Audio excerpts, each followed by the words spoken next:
আসসালামু আলাইকুম। আমন্ত্রণ জানাচ্ছি জাগো টিভিতে। আপনাদের সাথে আছি আমি মমতাজ শাহিন রুম্পা।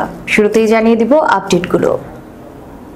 মূর্তমান শয়তানের প্রতীক সৌদি যুবরাজের স্বপ্নের বলি নিরীহ ফিলিস্তিনি ভাই বোনেরা। বিগ ব্রেকিং নিউজ, দুর্ঘটনার কবলে ইরানের প্রেসিডেন্টের হেলিকপ্টার। তালেবান এখন আর হুমকি নয়, তালেবানকে প্রশংসায় ভাসিয়ে যা বলল রাশিয়া। হামলা এড়াতে ওমানে এক টেবিলে যুক্তরাষ্ট্র ইরান। মুসলিম জনগোষ্ঠী বাড়তে থাকায় হালাল পণ্যের বাজার দখলে মরিয়া রাশিয়া। আর্মেনিয়ার কাছ থেকে উদ্ধার করা ঐতিহাসিক মসজিদ উদ্বোধন করলেন আজারবাইজানের প্রেসিডেন্ট ইলহান আলিয়েভ। দর্শক, শুনছিলেন শিরোনাম, এবারে বিস্তারিত। মধ্যপ্রাচ্যে এখন একটি কথাই প্রতিধ্বনিত হচ্ছে, মূর্তমান শয়তানের প্রতীক সৌদি যুবরাজের স্বপ্নের বলি নিরীহ ফিলিস্তিনি ভাই বোনেরা। আরব এবং উপসাগরীয় দেশগুলোর জোরালো অবস্থান ছাড়া একটি স্বাধীন ফিলিস্তিন রাষ্ট্র প্রতিষ্ঠা প্রায় অসম্ভব, কিন্তু এই অঞ্চলের অন্যতম নেতৃস্থানীয় দেশ সৌদি আরব যেন স্বাধীন ফিলিস্তিন রাষ্ট্র প্রতিষ্ঠার এজেন্ডা থেকে সরে এসেছে। মার্কিন অস্ত্র কেনার খায়েশি কি তাহলে সৌদি আরবকে তার লক্ষ্য থেকে সরিয়ে দিয়েছে? মিডল ইস্ট আইয়ের এক প্রতিবেদনে বলা হয়েছে, সৌদি আরবকে আরব বিশ্বের নেতা মনে করা হয়, কিন্তু গত কয়েক বছরে সৌদি আরব তার সেই অবস্থান হারিয়েছে। অপেক্ষাকৃত তরুণ মোহাম্মদ বিন সালমান ক্ষমতার কেন্দ্রবিন্দু হয়ে ওঠার পর ভিন্ন এক সৌদি আরব দেখছে বিশ্ব।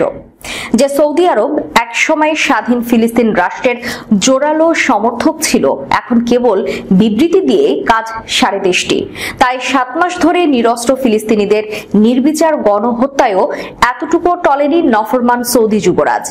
ইসরায়েলের দীর্ঘদিনের আকাঙ্ক্ষা মধ্যপ্রাচ্যের বিগ ফিশ সৌদি আরবকে গিলবে। এজন্য মিত্র যুক্তরাষ্ট্রের দ্বারস্থ হয়েছে তেল আবিব, আর রিয়াদের স্বপ্ন হচ্ছে মার্কিন অস্ত্রে মধ্যপ্রাচ্যের দানব হবে। তবে সৌদির সেই স্বপ্নের পথে কাঁটা ফিলিস্তিন, কেননা অস্ত্র কেনাবেচার এই চুক্তিতে সৌদি আরবকে ইসরায়েলের সঙ্গে সম্পর্ক স্থাপনের শর্ত জুড়ে দিয়েছে যুক্তরাষ্ট্র।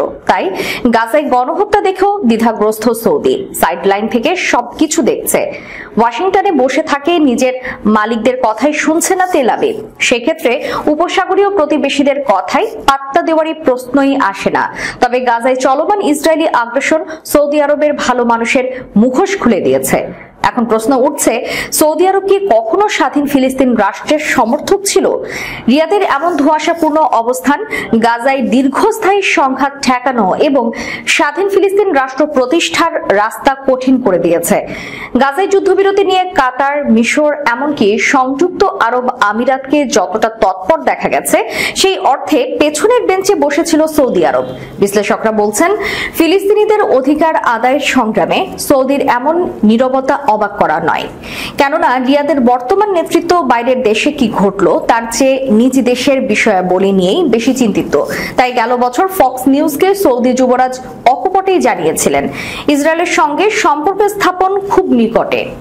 ওই সাক্ষাৎকারের 7 মাসের বেশি সময় পর ইসরায়েলের সঙ্গে সম্পর্ক স্থাপন নিয়ে দেশের মধ্যেই বিরোধিতার মুখে পড়েছেন মোহাম্মদ বিন সালমান। একটি জরিপের তথ্য অনুযায়ী সৌদি আরবের 96% মানুষ ইসরায়েলের সঙ্গে সম্পর্ক স্থাপনের বিরোধী। এরপরেই সৌদির সরকারি গণমাধ্যমের সুর বদলে যায়। এমনকি সম্প্রতি ওয়াশিংটনকে জানানো হয়, পূর্ব জেরুজালেমকে রাজধানী করে 1967 সালের সীমানা অনুযায়ী ফিলিস্তিন রাষ্ট্র প্রতিষ্ঠা ছাড়া ইসরায়েলের সঙ্গে সম্পর্ক স্থাপন করবে না রিয়াদ।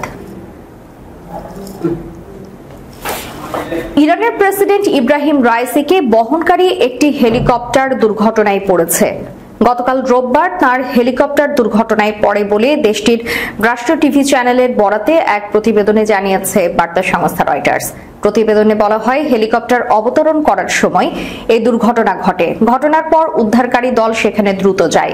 ইরানের বেশ কয়েকটি সংবাদ মাধ্যমে এই নিয়ে প্রতিবেদন প্রকাশ করা হলেও সরকারিভাবে এই ব্যাপারে কিছু জানানো হয়নি।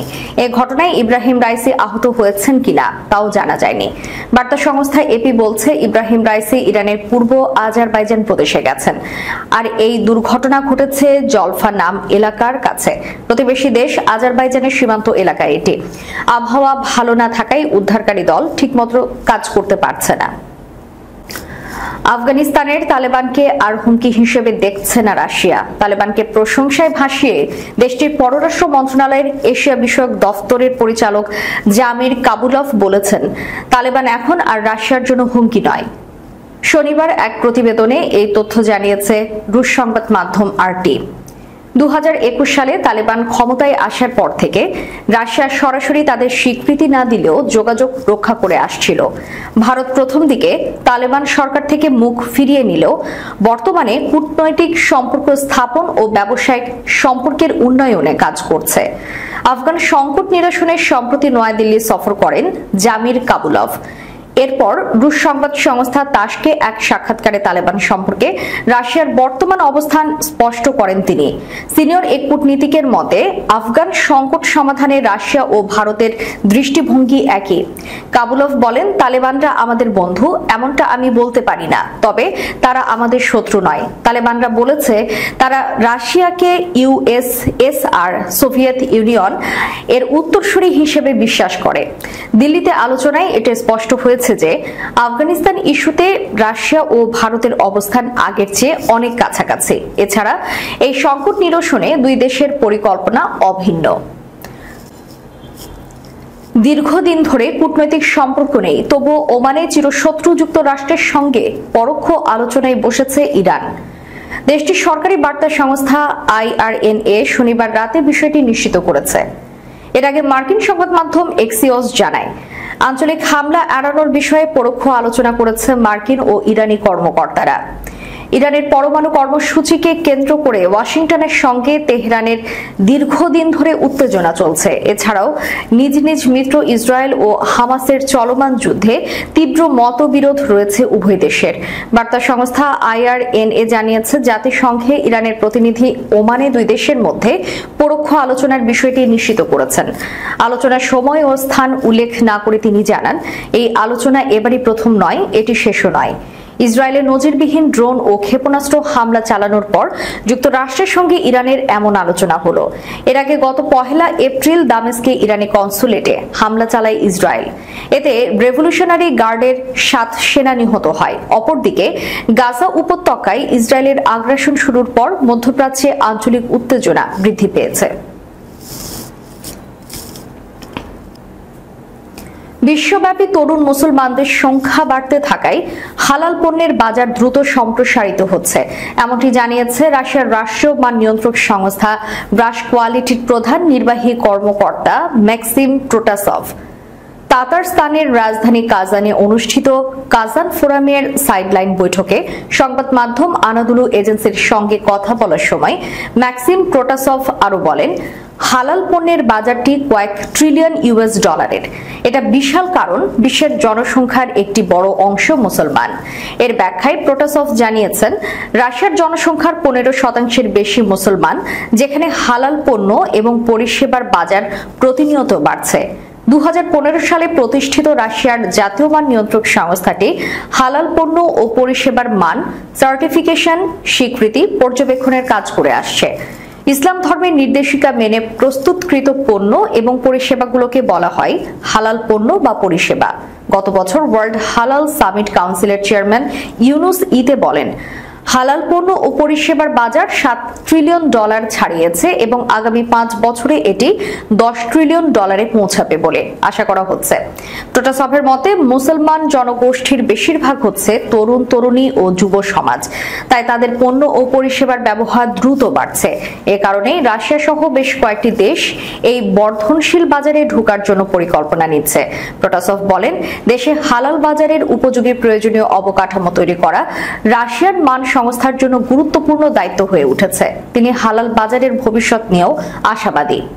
তিনি উল্লেখ করেন, সংস্থাটির গবেষণা দল আশা করে হালাল বাজারের পরিধি প্রতি বছর 3 থেকে 4% বাড়ছে। কারাবাখ অঞ্চলে আর্মেনিয়ার কাছ থেকে উদ্ধার করা ঊনবিংশ শতাব্দীর ঐতিহাসিক জানজিলান মসজিদটি সংস্কারের পর উদ্বোধন করলেন আজারবাইজানের প্রেসিডেন্ট ইলহান আলিয়েভ। দীর্ঘদিন ধরে এটি আর্মেনিয়ার দখলে ছিল। এই সময় নান্দনিক স্থাপত্য কলার ঐতিহাসিক ও মসজিদটির 70% অবকাঠামো নষ্ট করে ফেলা হয়। খবর আনাদুলুর। 2020 সালে দ্বিতীয় কারাবাখ যুদ্ধে আর্মেনিয়ার দখলমুক্ত হয় জানজিলান অঞ্চল। এরপর 2021 সালের 26 এপ্রিল এই মসজিদের সংস্কার কাজ উদ্বোধন করেন আলিয়েভ। তবে মসজিদটির পুনর্নির্মাণ কাজেও পুনরুজ্জীবিত করা হয়েছে কারাবাখের ধর্ম, সংস্কৃতি এবং ঐতিহ্যকে। মসজিদটির উদ্বোধন উপলক্ষে একটি প্রদর্শনীরও আয়োজন করা হয়েছে মসজিদ প্রাঙ্গণে। মসজিদটি উদ্বোধনের পর আজারবাইজানের প্রেসিডেন্ট আরও বেশ কয়েকটি প্রকল্পের উদ্বোধন করেন ওই অঞ্চলে।